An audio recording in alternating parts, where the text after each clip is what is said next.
You've been tired for a very long time. Not just I need more sleep tired, a deeper kind of tired.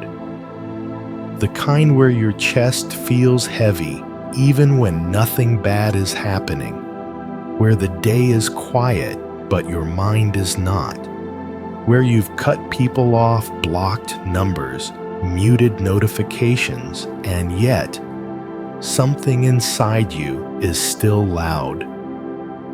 Tonight, I don't want to just help you fall asleep. I want to help you finally put down what was never meant to be carried this long. So before we begin, let your body settle.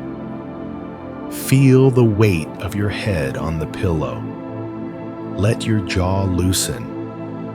Let your shoulders drop a little closer to the bed.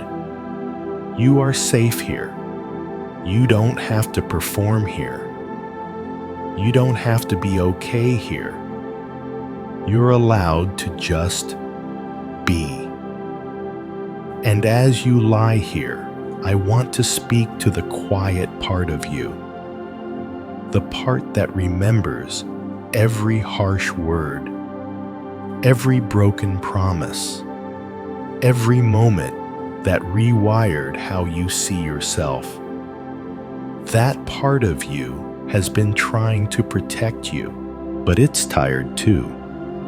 Tonight we're going to walk through that inner house together, room by room, light by light, door by door.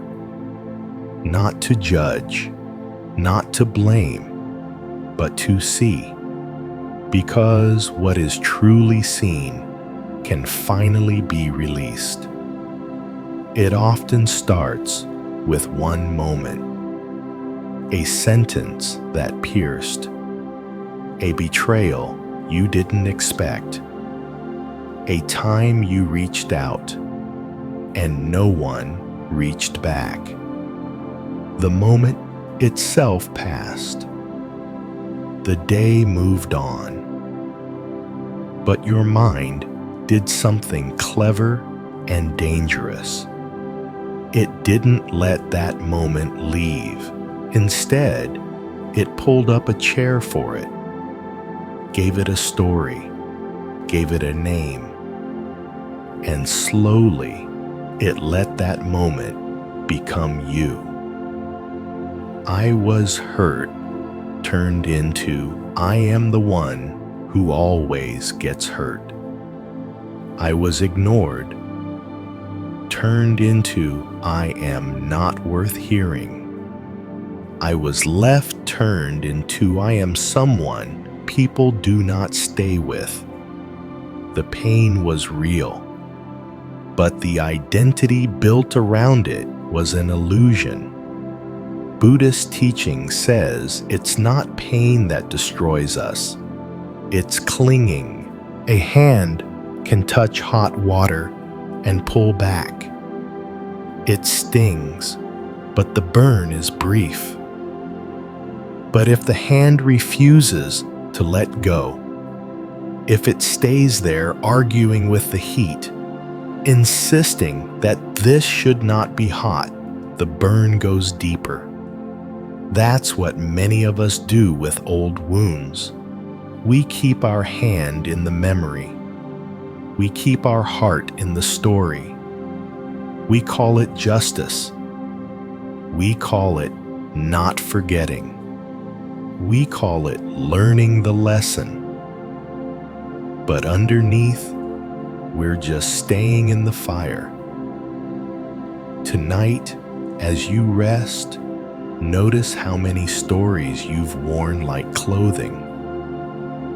The betrayed one, the angry one, the one who was never chosen. See if you can loosen them just a little, like unbuttoning a tight shirt, like slipping off heavy shoes after a long day. You are not the story you told to survive what happened. You are the awareness that has been watching it all the whole time. And then there are words, the ones spoken to you, the ones spoken by you, the ones whispered only in your head. Words don't disappear just because a moment ends. They hang in the air and then sink into the body, into your throat, into your jaw, into the space behind your ribs. Some of the heaviest things you carry are not events, but sentences. You're too much. You're not enough. You always do this.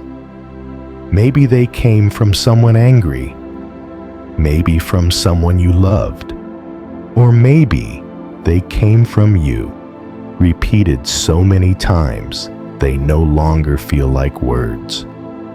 They feel like truth. Buddhism talks about right speech, not to be polite, but because every word is an action. Each one leaves a trace.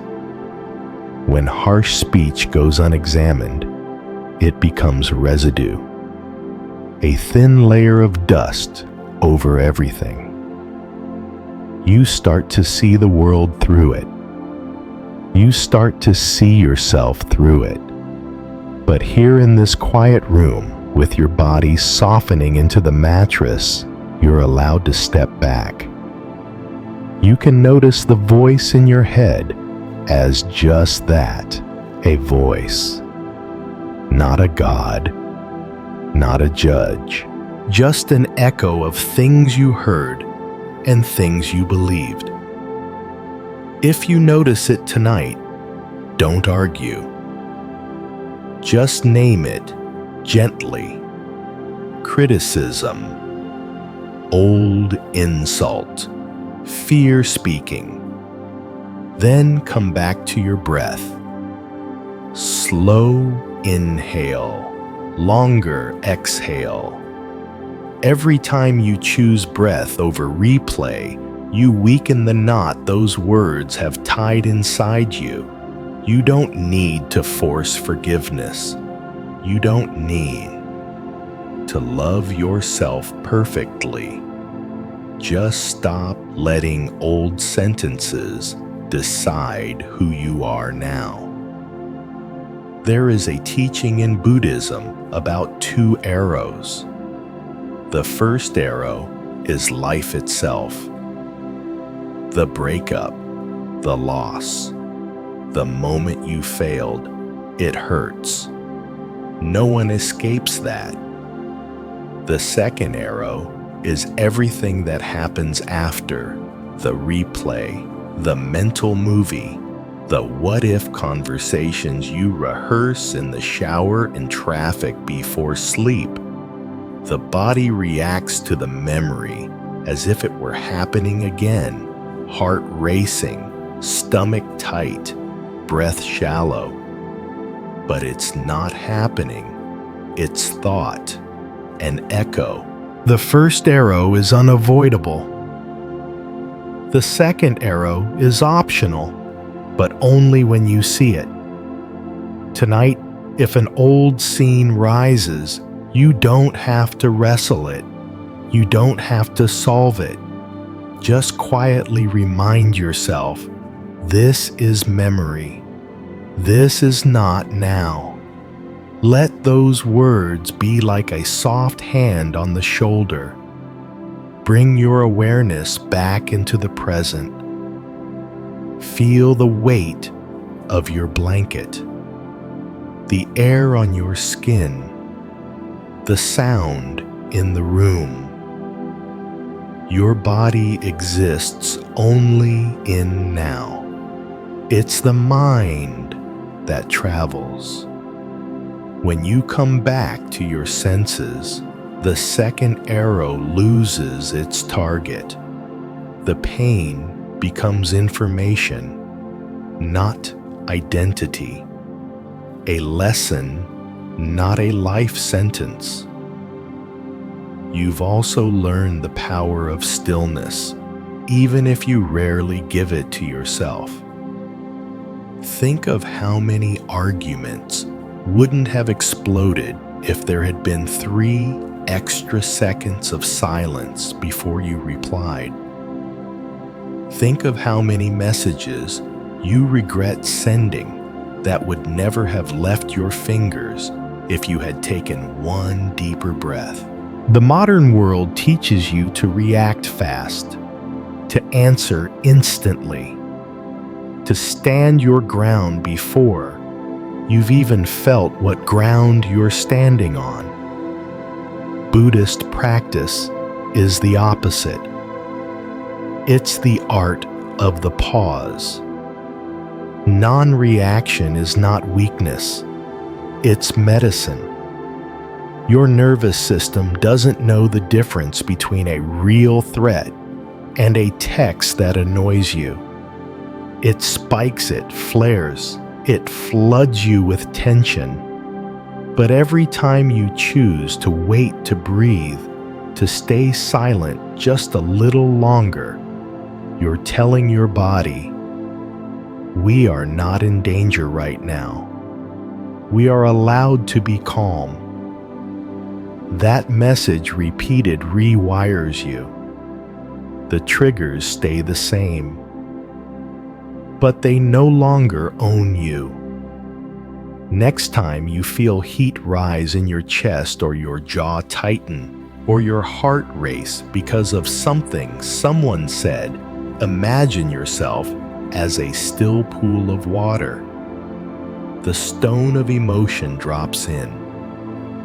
There's a ripple, but you do not have to become the wave. Let the ripple move. Let the surface settle. You can respond later from clarity. You don't have to react now from pain. Underneath reactivity lives another subtle trap, the need to be right. You know this feeling, the tightening in your throat when someone misunderstands you, the burning urge to send just one more message explaining your side, the itch to correct, to prove, to show them you were never the problem. It feels like defending truth. Often, it's just defending ego. Being right feels safe. It feels like a shield in a world that is always changing. But when your peace is chained to being understood, you hand your inner calm to other people's opinions. Buddhism offers something softer. Don't know mind. The courage to admit, I may not see everything. The humility to accept they may never see me fully, and still to choose peace. You don't have to erase your truth. You don't have to pretend they were right. You simply stop needing the last word. Imagine the freedom of letting someone keep their version of the story, while you quietly walk out of the battlefield and lie your head down here, in this bed on this pillow, without carrying that war into your sleep. That's not losing. That's liberation. But what about the things they still owe you? The apology that never came. The acknowledgement you deserved. The gratitude you never heard. The mind keeps a ledger. I did this. They did that. The balance is off. So you wait for karma, for their awakening, for that one moment where they finally feel what you felt. While you wait, life moves, but you don't. Every day spent waiting is interest paid on debt they don't even know exists. Buddhist wisdom introduces a radical idea: emotional debt forgiveness. Not because they earned it, but because you're tired of being the one collecting. It sounds like this: they owe me nothing now, not because it was fair, not because it didn't matter, but because you choose to stop tying your future to their behavior. They still have their karma, their lessons, their sleepless nights. You don't need to be the manager of their conscience. You don't have to stay in prison just because they built the bars. Tonight, as you breathe, you might quietly say to yourself, I choose my peace over their apology. I choose my future over this invoice from the past. And feel, even slightly, how your chest opens when you say it. Of course, there's another judge. You keep on salary, yourself. Not the gentle you, but the one that whispers you should have known better. You should be over this by now. You should be stronger, calmer, wiser, should feels like guidance. But it's often a soft violence. Every should carries a message. Who you are right now is not enough. That's not motivation. That's self-rejection with nice grammar. Buddhist practice invites you to swap should for could. I could rest now. I could try again tomorrow. I could choose kindness toward myself instead of another internal beating. Feel the difference in your body. Should tightens, could loosens. You are not a project being graded. You are a living process unfolding. There is room in you for mistakes, for delays, for days that do not look like progress. You can grow without hating who you are on the way there. Another thing that drains you isn't what others say. It's what you imagine they're thinking. The inner spectator. That quiet sense that someone is always watching you, judging how you sit, how you speak, how you heal. Even when you're alone, you feel observed. So you perform, you rehearse, you replay.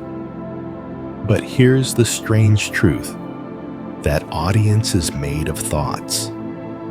It's a ghost made from old lessons. Don't embarrass yourself. What will people think? Be good. Be impressive. Be lovable. In meditation, when you look for the watcher, you never actually find it. You find sensations. You find thoughts. You find feelings. But no fixed someone holding a clipboard. Just awareness itself.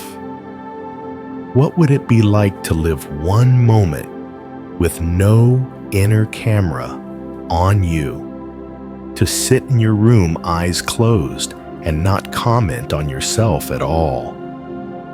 No, I'm doing this right. No, I'm doing this wrong. Just breath, just sound, just warmth. That is what it feels like when the audience disappears. And in that emptiness, you don't become careless. You become real. Still, even when the inner critic quiets, even when the watcher steps back, there is something else that wants to stay. Old feelings, old anger, old sadness, even old joy, you visit them again and again until they become heavy. This is emotional hoarding, keeping every feeling because it meant something once, telling and retelling the same story until it is no longer a story, just a room you live in. Buddhist detachment doesn't tell you nothing matters. It says, let what has passed keep moving. You can honor an experience without turning it into permanent furniture in your heart. You don't hold your breath to prove it was real. You inhale, you exhale. Feelings are the same. They arrive, they move, they leave. When you clutch them, they decay. When you allow them, they dissolve. Tonight, if an old feeling rises, you can gently ask it, are you still needed? Or are you just used to being here? If it softens when you ask, you can exhale a little deeper and let it float away. Not erased, just no longer chained to every new day. Some emotions, though, don't leave quickly. They settle in the body, in the throat, in the belly, in the shoulders. This is where emotional digestion begins. The mind is fast. The body is slow. It needs time to process everything you've lived through. But instead of giving it space, we often pile on more distraction, more scrolling, more noise. Buddhist practice treats feelings like food. If you swallow without chewing, you get sick. If you rush every meal, you feel heavy. In the same way, if you rush every emotion, you store what should have moved. Tonight, you can let your body digest. Bring your attention gently to your chest. Is there a weight there? A tightness? A numbness? Don't fix it. Don't label it as bad. Just breathe into it. As if each inhale brings a little warmth. As if each exhale gives it permission to soften by 1 grain. The body knows how to release when the mind stops interrupting. You might feel a wave of sadness, a deep yawn, a sudden urge to sigh. Good. That's not you breaking. That's you finally digesting what you've been holding. You don't need to understand every feeling. You just need to let it move. One of the gentlest forms of karma is the karma of reaction. Not in a mystical sense, in a very simple one. Every reaction you choose makes the next one easier to repeat. Each harsh reply lays down another track in the mind. Each moment of restraint lays a different track. Over time, you don't have to try to be reactive. It happens automatically. Or you don't have to try to be calm. That begins to happen automatically too. Karma here is momentum. The good news is momentum can change.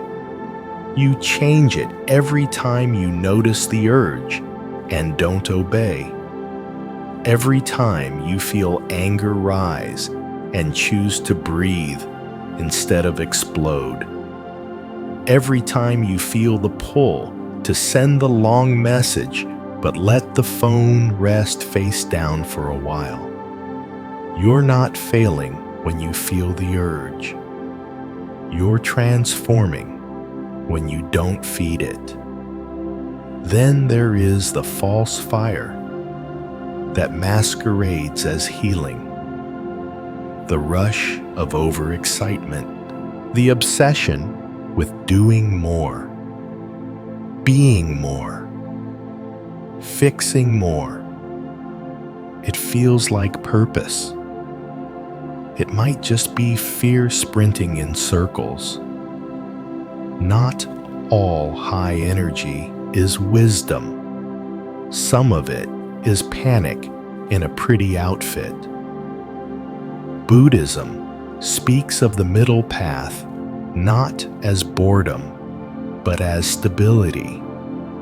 Joy that rises from real peace is warm, steady, quietly bright. Excitement that rises from fear is hot, sharp, exhausting. You don't need to renounce passion. You just need to feel where it comes from. Tonight, your only task is to rest, not to improve, not to reinvent your life, not to fix every pattern, just to give your system a break from all the environments, people, and thoughts that keep it on high alert. Tomorrow's clarity begins with tonight's softness. Another hidden drain is absorbing what was never yours. You've walked into rooms and felt tension that wasn't about you. You've left conversations feeling heavy, even though you hardly spoke. You've carried home other people's storms and called them my mood. The nervous system is sensitive. It mirrors. It picks up. It sinks. But you are not required to be a sponge. Compassion doesn't mean carrying everyone's pain inside your own chest. You can care without collapsing. After a heavy day or a draining person, try this. Place a hand on your heart. Feel its rhythm. Silently say, what is mine may stay. What is not mine may leave. Then imagine your next exhale as a soft wind blowing dust off a table. Whatever wants to go, goes. You don't need to know what it was. You don't need to name it. Your body will feel the difference. There is one more subtle habit that ages the soul. Constant complaint. Not always spoken out loud. Often just a low mutter in the back of the mind. It's too hot. It's too loud. They're too slow. I'm too far behind. Little ripples of no against life as it actually is. Each one seems small, but together they build a world where nothing is ever enough. Buddhist awareness doesn't shame you for complaining. It simply invites you to hear it, to catch the sigh, the eye roll in your thoughts, and ask, what am I really needing right now? Sometimes it's rest, sometimes it's food, sometimes it's a boundary, and sometimes it's acceptance. This is how the moment is. I don't have to like it, but I don't have to fight it inside my head. When complaint quiets, gratitude doesn't have to be forced. It appears on its own. The warmth of the blanket, the softness of the pillow, the miracle of breath going in and out without you micromanaging it. Right now, you are alive. Right now, you are safe enough to listen to these words. Right now, you are allowed to rest. You've spent years holding on to fires that no longer burn anywhere except inside you. Old insults, old debts, old fears, old identities. You thought if you let them go, you'd be empty. But look at what happens when you loosen your grip, even a little. There is space. There is breath. There is a quiet, tender you who was there before any of it. Buddhist wisdom doesn't promise a life without pain. It offers something more honest and more beautiful. The possibility that pain can pass through you without becoming you. That memories can exist without owning you. That other people's choices do not have to live in your nervous system for decades. And that right here, in this ordinary moment, lying exactly as you are, with all your flaws and unfinished chapters, you are allowed to feel a little lighter. Take one more slow breath. In, letting the chest gently rise. Out, letting the body sink deeper into the mattress. You don't have to fix anything before sleep comes. You don't have to forgive perfectly. You don't have to heal completely. Tonight, you just practice one simple thing: not feeding the fire. Let the stories cool. Let the echoes fade. Let the old roles rest for a while. You are not your pain. You are not your past. You are not the noise of your thoughts. You are the space they move through. And in that space, there is a deep, unshakable peace that has been waiting for you to notice it. Let yourself drift toward that now. No effort, no struggle, just falling gently back into yourself.